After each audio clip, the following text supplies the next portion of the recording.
I want to start my talk today with two observations about the human species. The first observation is something that you might think is quite obvious, and that's that our species, Homo sapiens, is actually really, really smart, like ridiculously smart. Like, you're all doing things that no other species on the planet does right now. And this is, of course, not the first time you've probably recognized this. Of course, in addition to being smart, we're also an extremely vain species. So we like pointing out the fact that we're smart. So I could turn to pretty much any sage from Shakespeare to Stephen Colbert to point out things like the fact that we're noble in reason and infinite in faculties, and just kind of awesomer than everything else on the planet when it comes to all things cerebral. But of course, there's a second observation about the human species that I want to focus on a little bit more.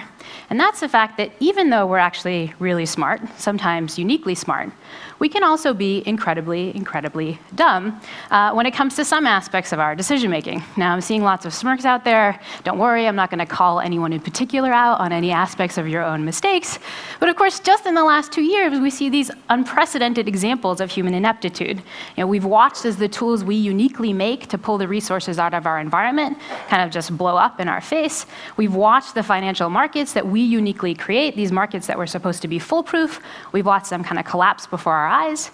But both of these two embarrassing examples, I think, don't highlight what I think is most embarrassing about the mistakes that humans make, which is that we'd like to think that the mistakes we make are really just the result of a couple bad apples or a couple really sort of fail blog-worthy decisions.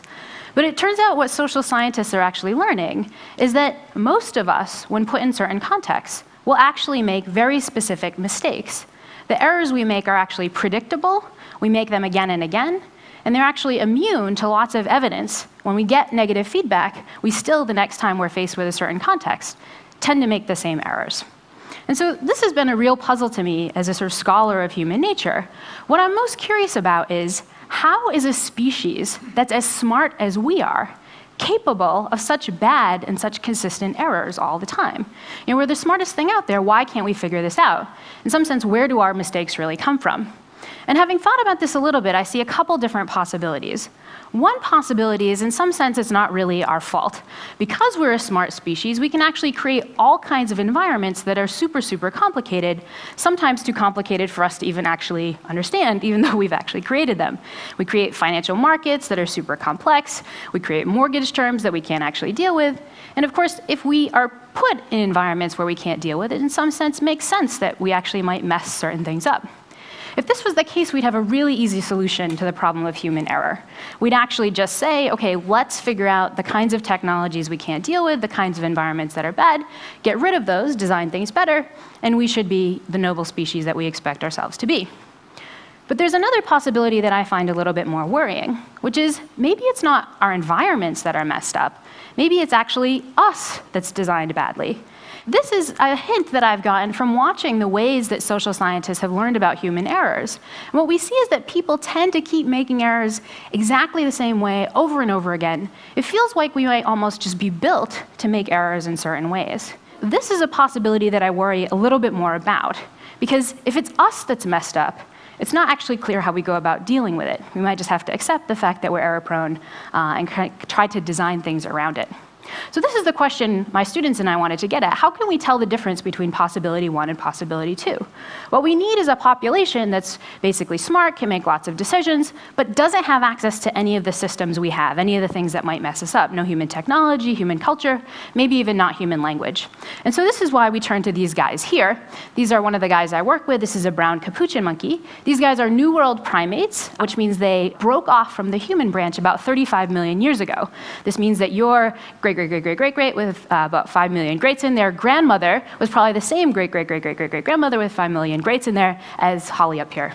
So you can take comfort in the fact that this guy up here is a really, really distant, but albeit evolutionary relative. The good news about Holly, though, is that she doesn't actually have the same kinds of technologies we do. She's a smart, very cute creature, a primate as well, but she lacks all the stuff we think might be messing us up. So she's the perfect test case. What if we put Holly into the same context as humans? Does she make the same mistakes as us? Does she not learn from them? And so on. And so this is the kind of thing we decided to do. My students and I got very excited about this a few years ago. We said, all right, let's throw some problems at Holly, see if she messes these things up. First problem is just, well, where should we start? Because it's great for us, but bad for humans. We make a lot of mistakes, a lot of different contexts. Where are we actually going to start with this? And because we started this work around the time of the financial collapse, around the time when foreclosures were hitting the news, we said, maybe we should actually start in the financial domain. Maybe we should look at monkeys' economic decisions and try to see if they do the same kinds of dumb things that we do. Of course, that's when we hit a sort of second problem, a little bit more methodological, which is that maybe you guys don't know, but monkeys don't actually use money. You haven't met them. This is why they're not in the queue behind you at the grocery store or at the ATM. They don't do this stuff. So now we faced a little bit of a problem here. How are we going to actually ask monkeys about money if they don't actually use it? So we said, well, maybe we should just suck it up and teach monkeys how to use money. And so that's just what we did. What you're looking at over here is actually the first unit that I know of non-human currency. We weren't very creative at the time we started these studies, so we just called it a token. But this is the unit of currency that we've taught our monkeys at Yale to actually use with humans to actually buy different pieces of food. It doesn't look like much. In fact, it isn't like much like most of our money. It's just a piece of metal. As those of you who've taken currencies home from your trip know, once you get home, it's actually pretty useless. It was useless to the monkeys at first before they realized what they could do with it. When we first gave it to them in their enclosures, they actually kind of picked them up, looked at them, they were these kind of weird things. But very quickly, the monkeys realized that they could actually hand these tokens over to different humans in the lab for some food. And so you see one of our monkeys, Mayday, up here doing this. This is A and B are kind of the points where she's sort of a little bit curious about these things, doesn't know. There's this waiting hand from a human experimenter, and Mayday quickly figures out, apparently the human wants this, hands it over, and then gets some food. Turns out not just Mayday, all of our monkeys get good at trading tokens with human salesmen. So here's just a quick video of what this looks like. Here's Mayday. She's going to be trading a token for some food, waiting happily, getting her food. Here's Felix, I think. He's our alpha male. It's kind of a big guy, but he too waits patiently, gets his food, and goes on. So the monkeys get really good at this, or surprisingly good at this, with very little training. We just allowed them to pick this up on their own. Question is this anything like human money? Is this a market at all? Or did we just do a kind of weird psychologist trick by getting monkeys to do something looking smart, but not really being smart? And so we said, well, what would the monkeys spontaneously do if this was really their currency, if they were really using it like money? Well, you might actually imagine them to do all the kinds of smart things that humans do when they start exchanging money with each other. You might have them start paying attention to price, paying attention to how much they buy, sort of keeping track of their monkey token, as it were. Do the monkeys do anything like this? And so our monkey marketplace was born. The way this works is that our monkeys normally live in a kind of big zoo social enclosure. When they get a hankering from some treats, we actually allowed them a way out into a little smaller enclosure where they could enter the market. Upon entering the market, it was actually a much more fun market for the monkeys than most human markets, because as the monkeys entered the door of the market, a human would give them a big wallet full of tokens, so they could actually trade the tokens with one of these two guys here, two different possible human salesmen that they could actually buy stuff from. The salesmen were students from my lab. They dressed differently. They were different people. And over time, they did basically the same thing, so the monkeys could learn who sold what, at what price, who was reliable, who wasn't, and so on. And you can see that each of the experimenters is actually holding up a little yellow food dish. That's what the monkey can get for a single token. So everything costs one token, but as you can see, sometimes tokens buy more than others, sometimes more grapes than others. So I'll show you a quick video of what this marketplace actually looks like. Here's a monkey eye view, so monkeys are shorter, so it's a little short. But here's Honey. She's waiting for the market to open a little impatiently. All of a sudden, market opens. Here's her choice: 1 grape or 2 grapes. You can see Honey, very good monkey economist, goes with the guy who gives more. She could teach our financial advisors a few things or two. So not just Honey. Most of the monkeys went with guys who had more. Most of the monkeys went with guys who had better food. When we introduced sales, we saw the monkeys paid attention to that. They really cared about their monkey token dollar. The more surprising thing was that when we collaborated with economists to actually look at the monkeys' data using economic tools, they basically matched not just qualitatively, but quantitatively with what we saw humans doing in a real market. So much so that if you saw the monkeys' numbers, you couldn't tell whether they came from a monkey or a human in the same market. And what we really thought we'd done is we've actually introduced something that, at least for the monkeys and us, works like a real financial currency. Question is, do the monkeys start messing up in the same ways we do? Well, we already saw anecdotally a couple signs that they might. One thing we never saw in the monkey marketplace was any evidence of saving, just like our own species. The monkeys entered the market, spent their entire budget, and then went back to everyone else. The other thing we also spontaneously saw, embarrassingly enough, is spontaneous evidence of larceny. The monkeys would rip off the tokens at every available opportunity from each other, often from us, things we didn't necessarily think we were introducing, but things we spontaneously saw. So we said, this looks bad. Can we actually see if the monkeys are doing exactly the same dumb things as humans do? One possibility is just kind of let the monkey financial system play out, see if they start calling us for bailouts in a few years. We were a little impatient, so we wanted to sort of speed things up a bit. So we said, let's actually give the monkeys the same kinds of problems that humans tend to get wrong in certain kinds of economic challenges or certain kinds of economic experiments. And so since the best way to see how people go wrong is to actually do it yourself, I'm going to give you guys a quick experiment to sort of watch your own financial intuitions in action. So imagine that right now I handed each and every one of you $1,000 US. So 10 crisp $100 bills. Take these, put it in your wallet, and spend a second thinking about what you're going to do with it, because it's yours now. You can buy whatever you want. Donate it, take it, so on. Sounds great, but you get one more choice to earn a little bit more money. And here's your choice. You can either be risky, in which case I'm going to flip one of these monkey tokens. If it comes up heads, you're going to get $1,000 more. If it comes up tails, you get nothing. So it's a chance to get more, but it's pretty risky. Your other option is a bit safe. You're just going to get some money for sure. I'm just going to give you $500. You can stick it in your wallet and use it immediately. So see what your intuition is here. Most people actually go with the play it safe option. Most people say, why should I be risky when I can get $1,500 for sure? This seems like a good bet. I'm going to go with that. You might say, that's not really irrational. People are a little risk averse, so what? Well, the so what comes when we start thinking about the same problem set up just a little bit differently. So now imagine that I give each and every one of you $2,000, 20 crisp $100 bills. Now you can buy double the stuff you were going to get before. Think about how you'd feel sticking it in your wallet. And now imagine that I have you make another choice, but this time it's a little bit worse. Now you're going to be deciding how you're going to lose money. But you're going to get the same choice. You can either take a risky loss, so I'll flip a coin. If it comes up heads, you're going to actually lose a lot. If it comes up tails, you lose nothing. You're fine, get to keep the whole thing. Or you could play it safe, which means you have to reach back into your wallet and give me 5 of those $100 bills for certain. And I'm seeing a lot of furrowed brows out there, so maybe you're having the same intuitions as the subjects that were actually tested in this, which is when presented with these options, people don't choose to play it safe.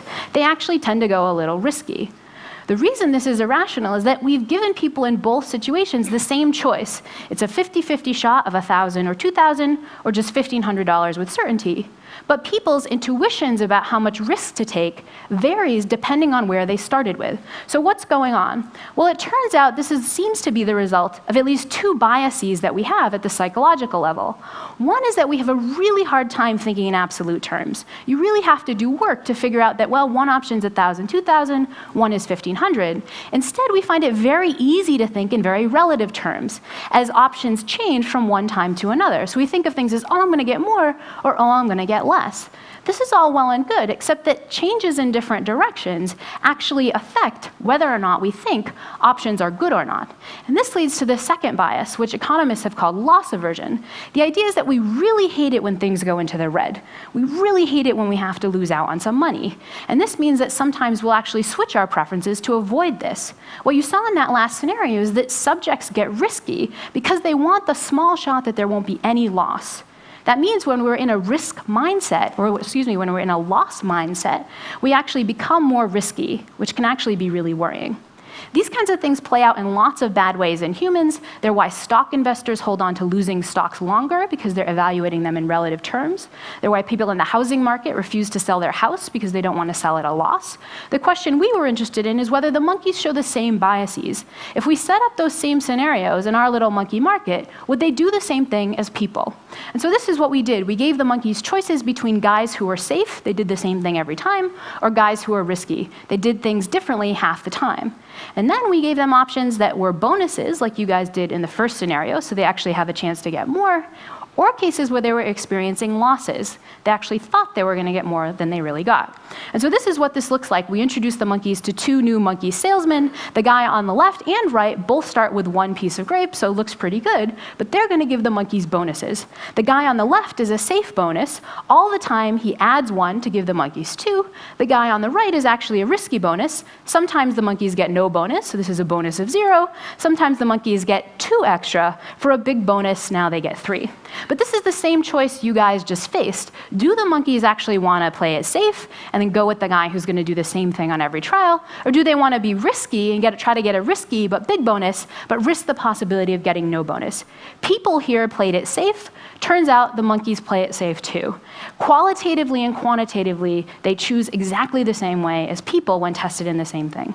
You might say, well, maybe the monkeys just don't like risk. Maybe we should see how they do with losses. And so we ran a second version of this. Now the monkeys meet 2 guys who aren't giving them bonuses. They're actually giving them less than they expect. So they look like they're starting out with a big amount. These are 3 grapes. The monkey's really psyched for this. But now they learn these guys are going to give them less than they expect. The guy on the left is a safe loss. Every single time, he's going to take 1 of these away and give the monkeys just 2.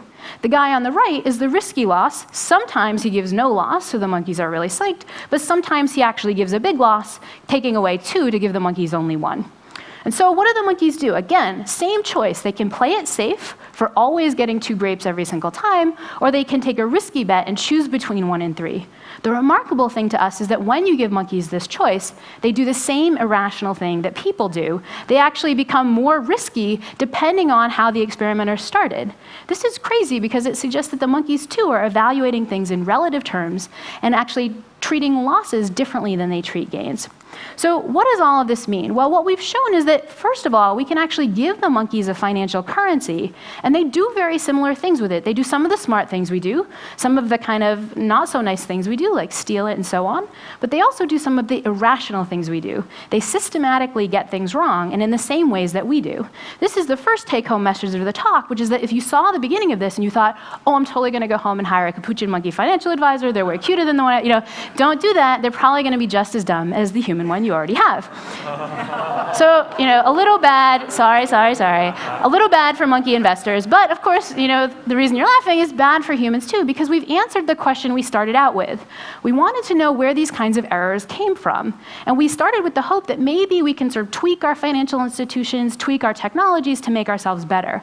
But what we've learned is that these biases might be a deeper part of us than that. In fact, they might be due to the very nature of our evolutionary history. Maybe it's not just humans at the right side of this chain that's duncy. Maybe it's sort of duncy all the way back. And this, if we believe the capuchin monkey results, means that these duncy strategies might be 35 million years old.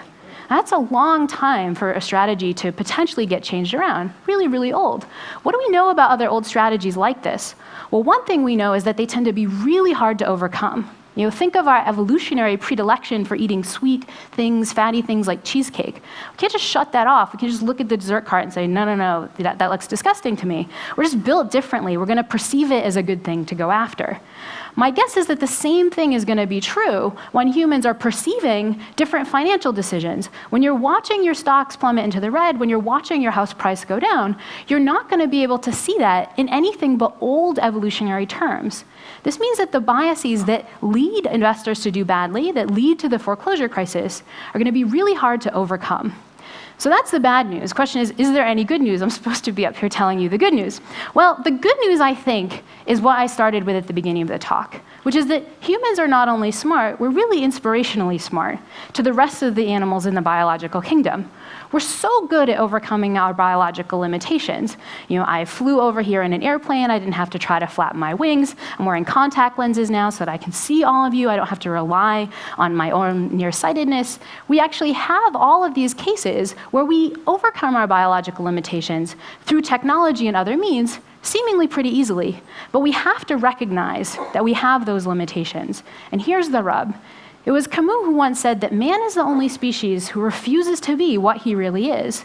But the irony is that it might only be in recognizing our limitations that we can really actually overcome them. The hope is that you all will think about your limitations not necessarily as unovercomable, but to recognize them, accept them, and then use the world of design to actually figure them out. That might be the only way that we will really be able to achieve our own human potential and really be the noble species we hope to all be. Thank you.